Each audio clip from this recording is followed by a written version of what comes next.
You ever come across something online and you're just like, wait a minute, what is going on here? Oh, yeah, all the time. Well, this is one of those situations. I was reading Bob Thiel's eulogy for Dr. KJ Stavrinides, and wow, just wow. Yeah, what's the story there? So Dr. Stavrinides was a member of the Worldwide Church of God, the WCG. Right. But get this, he later became a Greek Orthodox priest. Okay, that's interesting. But the eulogy itself is what's really strange. It's more like a criticism than an actual tribute. Huh, so tell me about Bob Thiel. Well, both Dr. Stavrinides and Bob Thiel, who wrote this eulogy, they're both from the world of Armstrongism. Armstrongism, okay. For our listeners who might not be familiar with Armstrongism, it's basically a non-Trinitarian offshoot of Christianity.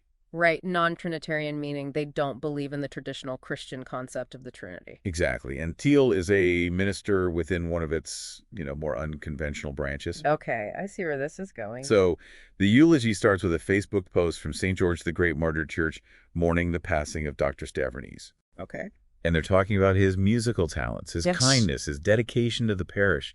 They even say he was God sent. God sent. And that's what sets Thiel off. Really? He calls that statement blasphemous. Oh, boy. And that's when you realize this is not going to be your typical eulogy. No kidding. It sounds like there's a huge theological difference between how the Orthodox Church views Dr. Stavrinides and Thiel's perspective from within Armstrongism. Yeah, a huge difference. And to really get why Thiel is reacting this way, we have to understand a bit more about Dr. Stavrinides. Okay. He was a big deal in the Worldwide Church of God, especially when CCOG was in charge. During the CCOG administration. Right, and during that time, he became a major advocate for the Trinity doctrine. Which is something that Thiel completely rejects. Completely. And Stavrinides even used a booklet called God is to Explain the Trinity. I see. So Thiel probably saw that as the WCG moving toward apostasy. Exactly. A major point of contention for him, and a big reason why he's so critical of Dr. Stavrinides in this eulogy. Makes sense. There's also this interesting connection to Azusa Pacific University. Okay, how so?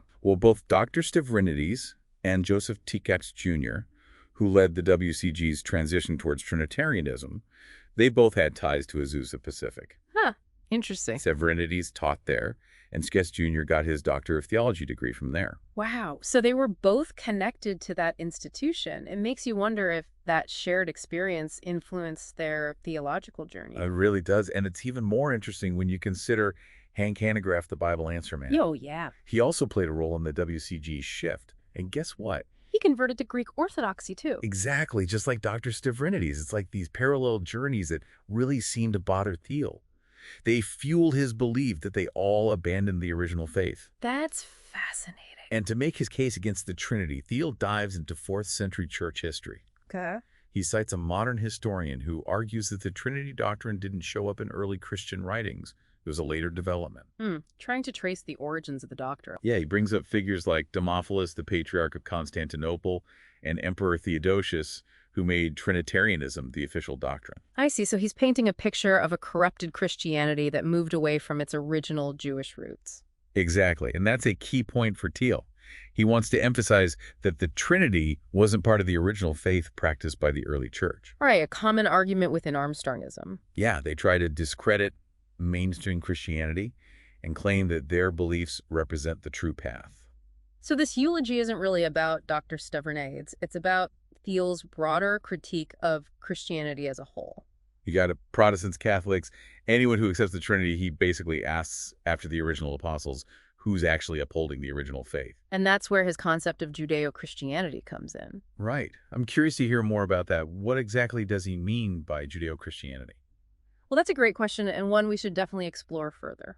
But first, I think it's important to unpack Thiel's background and credentials a bit more, because there are some interesting details there that might shed some light on his motivations in writing this unusual eulogy. Oh, okay. This just got even more interesting. Oh, yeah. Trust me. There's a lot more to uncover here. So Thiel, he presents himself as this scholar, an expert on this stuff. Yeah. He's always citing his PhD. Right, right. But here's the thing. There's actually some evidence that suggests his doctorate isn't from a real, accredited university.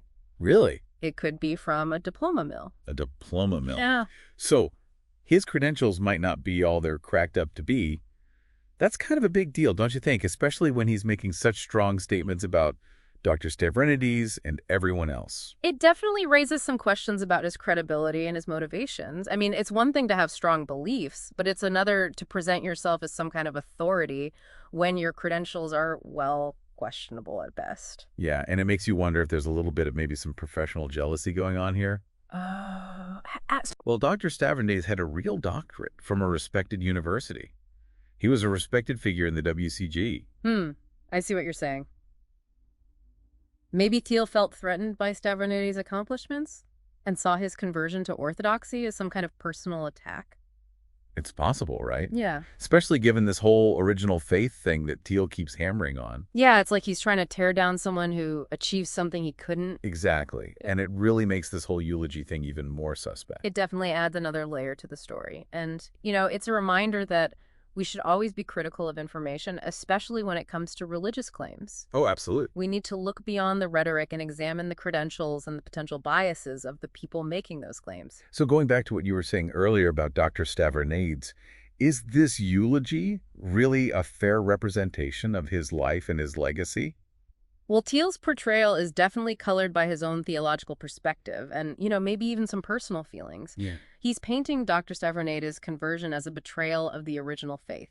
Right. As opposed to a personal journey of spiritual growth. Exactly. He even lumps Stavrinides in with Hanegraaff and Takash Jr. as examples of people who've strayed from the true path. It's a pretty harsh judgment to make, especially in a eulogy. I mean, you'd expect a more, respectful tone even when you're acknowledging theological differences. A eulogy should be about celebrating someone's life, not using their death as a platform to condemn their choices. I agree. It's really not appropriate. But, in a way, Thiel's actions kind of highlight the importance of critical thinking and open-mindedness. By presenting such a rigid and judgmental perspective, he's actually encouraging us to question assumptions and consider multiple viewpoints. He is, isn't he? He's unintentionally showing us just how subjective religious interpretations can be. Yeah, what he presents as the original faith is just his interpretation. Many people within Armstrongism would probably disagree with him, let alone other Christian denominations. Absolutely. And it makes you think back to that original Facebook post from St. George the Great Martyr Church. They remembered Dr. Stavrinides as a kind, dedicated, talented individual who had a positive impact on so many lives. Yeah, it's a stark contrast to Thiel's portrayal, which is so focused on these perceived theological errors. It really makes you wonder which portrait is closer to the truth. Right. Maybe the answer lies somewhere in between. Maybe. It's possible to acknowledge Dr. Stavrinides' contributions to the WCG while also recognizing his later theological evolution. Exactly. Maybe his journey reflects a genuine search for truth and meaning, a search that led him beyond Armstrongism to a place where he felt more spiritually fulfilled. It's a reminder that spiritual journeys are rarely linear, They're full of twists and turns and unexpected destinations. and that judging those journeys solely through the lens of a particular theological framework can lead to a really narrow and incomplete understanding of a person's life. Couldn't have said it better myself. It's so important to remember that behind all these theological debates and pronouncements, there are real people with complex lives and experiences. Absolutely. Reducing them to just theological symbols does a real disservice to their humanity. This whole thing reminds me of something we talked about earlier. This eulogy really does feel more about Bob Thiel than it does about Dr. Stavrinides. Doesn't it?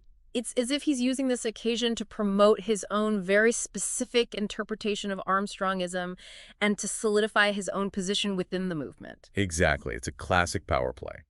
By claiming to be the defender of the original faith, he's trying to position himself as the true heir to Herbert W. Armstrong's legacy. Right, the founder of Armstrongism. And by condemning those who've deviated from his interpretation, like Stavrinides, he's trying to draw those clear lines within the movement, separate the true believers from the so-called apostates. It's a tactic that's often used by religious leaders who feel threatened by dissenting voices or alternative interpretations. Absolutely.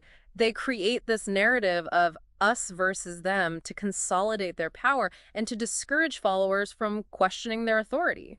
But that approach often backfires, especially in today's world, where information is so readily available and people are more skeptical of authoritarian claims. You're right. Thiel's attempt to demonize Dr. Stavrinides and others who've embraced different theological paths will probably alienate more people than it attracts. Especially those who knew Stavrinides personally and can attest to his character and integrity. They'll see right through Thiel's attempts to twist his legacy. I think so too. It highlights the limitations of using fear and judgment as tools for religious persuasion. In the end, it's authenticity and compassion that resonate with people, not rigid dogma and condemnation. Maybe Dr. Stavrinides' story is a reminder that true faith isn't about blind adherence to a particular set of beliefs, but about a willingness to question, to explore, to evolve. It's about embracing the mystery of the divine and allowing ourselves to be transformed by our encounters with the sacred. And it's about recognizing that our spiritual journeys are uniquely our own, and that we shouldn't let others define them for us. I like that. So true. Which brings us back to Thiel's final message: do not follow their legacy. It's a statement that's just dripping with judgment and condemnation. It is. But maybe we can reframe it, turn it into something more positive, more empowering.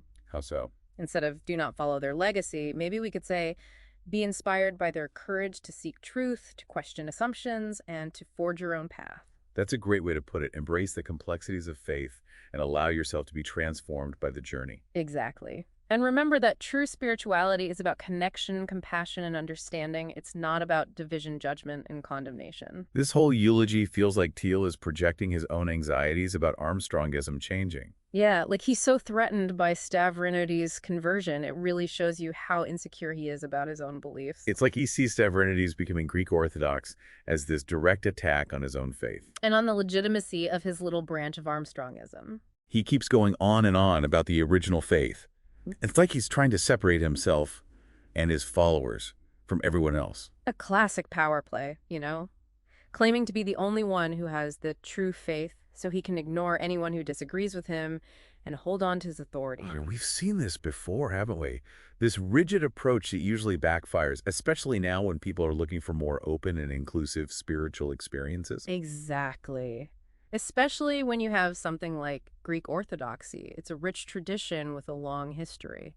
It's easy to see why someone would be drawn to that. That's why Thiel is so upset about Stavrinides converting. He's trying to keep his followers from doing the same thing. He's worried about losing his power. This whole thing really shows how important it is to think critically about religious ideas. Oh, absolutely. We can't just believe everything we hear, no matter how convincing someone sounds. We have to look at the source, their motivations, their interpretations. And ultimately, we have to trust our own intuition and our own judgment. Each of us has our own spiritual journey. And it's up to us to decide what that journey looks like. It's like Thiel's final message in the eulogy: do not follow their legacy. It's so full of judgment. But what if we changed that message a little? What if we made it more positive? Instead of do not follow their legacy, We could say be inspired by their courage to seek truth, to question assumptions, and to create your own path. I like that. Embrace the complexities of faith and let yourself be transformed by your own journey. Yes. And remember that true spirituality is about connection, compassion, understanding. It's not about judging other people. This eulogy has been really eye-opening. It shows the complexities of Armstrongism, but it also shows how personal stories can get lost in these theological arguments. It's always interesting to dig into these topics and see what we can learn. And to our listener, we leave you with this thought. Don't be afraid to question, to explore, to find your own way. True faith is a journey, not a destination. Sometimes the most unexpected turns lead to the most amazing discoveries.